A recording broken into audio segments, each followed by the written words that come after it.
O iluminismo escocês, onde se insere, como disse, autores como Ferguson, como Adam Smith, como David Hume,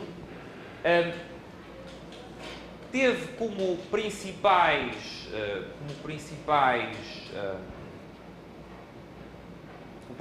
contributos dois aspectos de que já falamos, dois conceitos que já falamos em termos de desenvolvimento que lhes é dado na escola austríaca, mas que são, em larga medida, introduzidos e apresentados pelos autores do iluminismo escocês. O primeiro é a noção de ordem espontânea. A noção de ordem espontânea que é apresentada, e que está aqui, não é uma citação, mas é quase uma citação literal de um trabalho de um autor desta corrente. A noção de ordem espontânea que passa pela compreensão de que há instituições que são o resultado da ação humana, mas não da execução de qualquer plano humano. Portanto, que há instituições sociais que resultam da ação humana, mas não da execução de qualquer plano humano. O segundo grande contributo tem a ver com também outra questão que já falámos um pouco, que é a relação entre individualismo, interesse próprio e os resultados sociais dessa interação. E isto liga-se com uma noção que eu introduzi na aula anterior, embora não tenha desenvolvido muito, que é a noção da mão invisível de Adam Smith. E em relação a este conceito de interesse próprio de Adam Smith, tenho também uma citação para ver. Esta está em inglês, mas vamos falar um pouco sobre ela em português.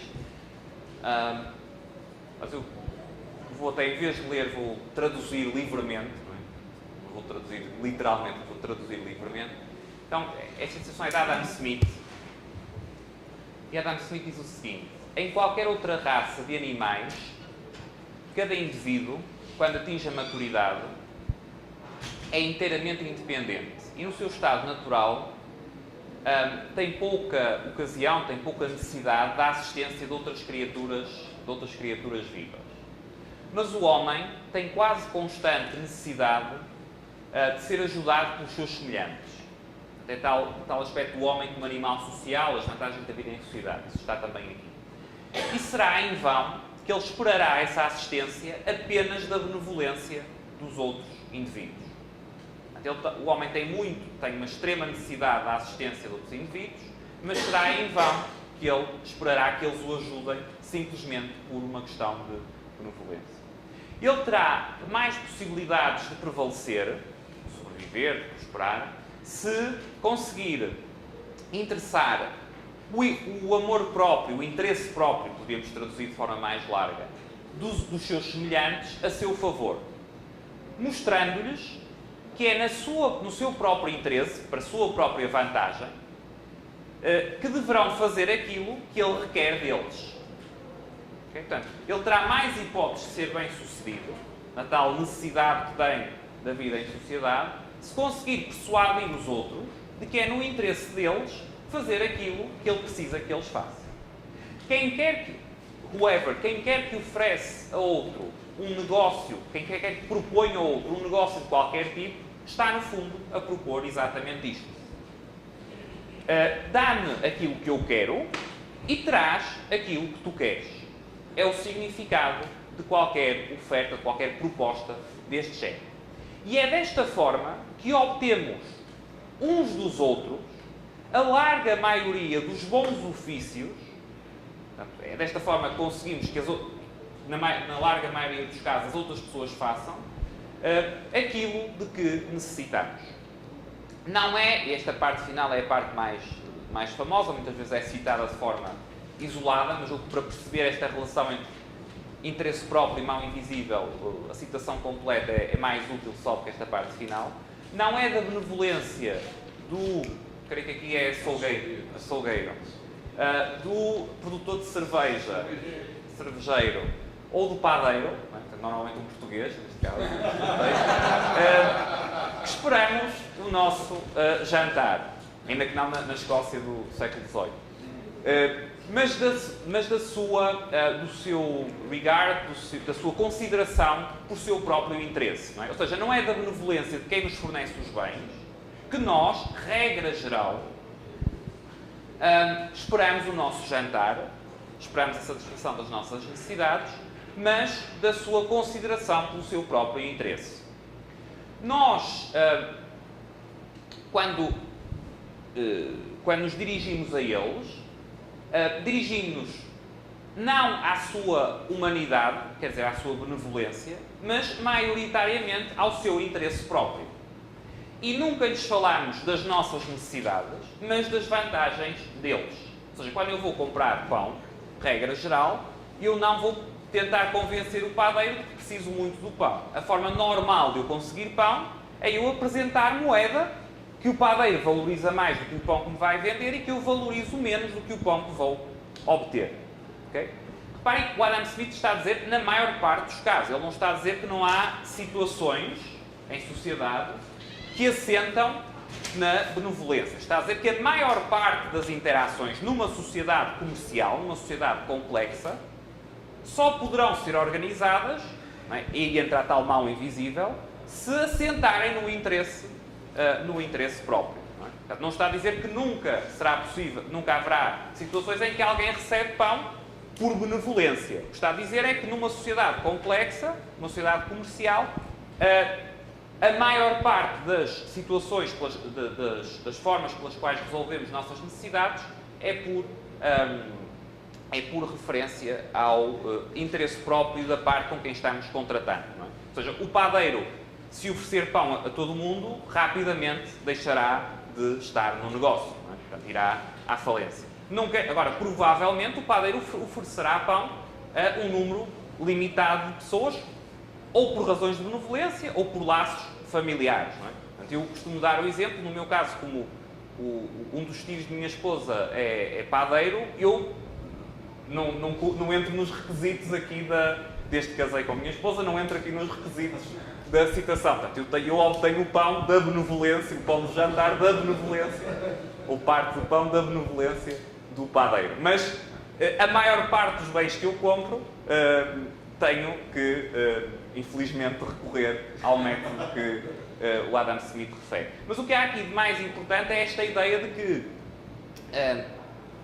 a forma como uma sociedade comercial se organiza não é uma forma pela qual você tem um distribuidor distribuindo por razões de benevolência, é por acordo voluntário, por interação voluntária, que apela ao interesse próprio e cujo resultado final é, daí a tal analogia, uma ordem espontânea que é como se eu tivesse uma mão invisível ordenando o resultado, mas que não tem.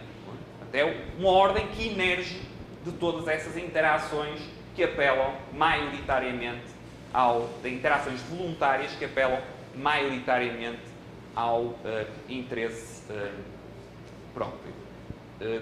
Eu me excedi um pouquinho no tempo, mas vou de qualquer forma deixar ainda para questões nesta primeira parte.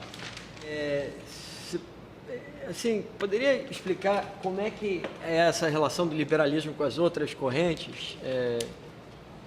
Bem, basicamente o Nolan Chart. Sim, assim, podemos começar por aí. É uma forma de olhar para dizer, o que está... Quer dizer, para quem... até posso mostrar depois no início da segunda parte da Nolan Chart, agora não vou procurar, mas depois posso mostrar para quem não conhece.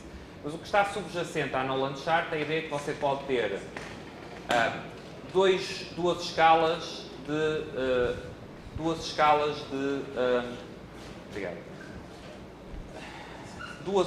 de liberdade, não é? Portanto, liberdade no domínio social e liberdade no domínio económico. Os liberais, aqui no caso chamados de libertários, os liberais clássicos, conjugariam a preferência por maior liberdade social e por maior liberdade económica. Portanto, mais liberdade nas duas dimensões, não é? Ou se quisermos, mais interações, preferência por mais interações voluntárias com base nas duas dimensões. Depois você teria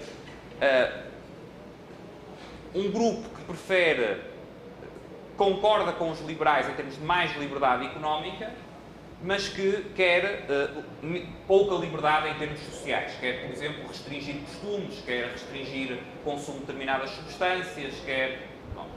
E na lógica da Nolan Chart, você classificaria esse grupo como conservador. Não é? Portanto, liberdade económica, mas não liberdade social.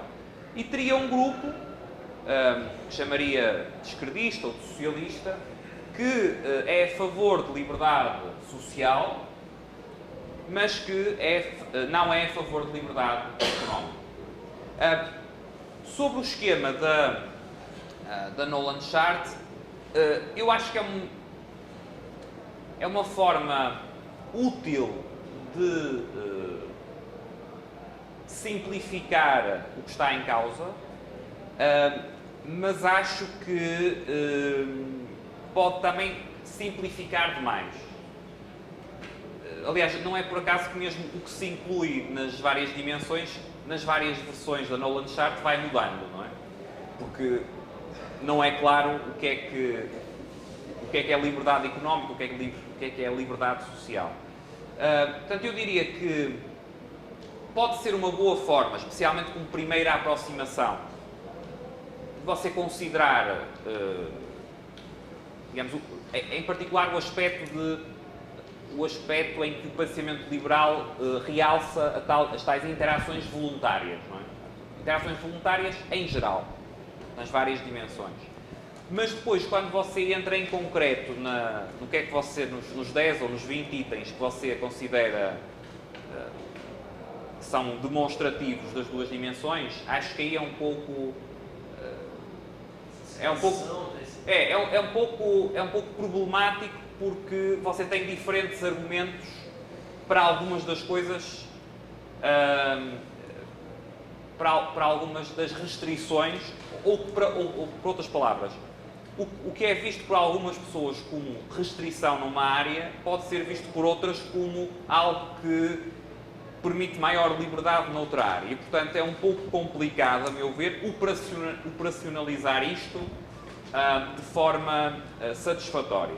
Eu diria que é uma boa forma de pensar, em termos simplificados, nas categorias e até certo ponto no que é que está no centro, na essência da tradição liberal, ainda que não seja só esse aspecto das interações voluntárias, é também liberdade, dignidade individual, a ideia de ordem espontânea, a ideia de responsabilidade, etc. Portanto, é uma boa ideia, é uma boa forma de considerar a pensar, pelo menos por esse aspecto da interação voluntária. Em termos da aplicação prática, acho que é preciso ir um pouco mais longe, portanto, acho que não fica tudo resumido na Nolan Chart.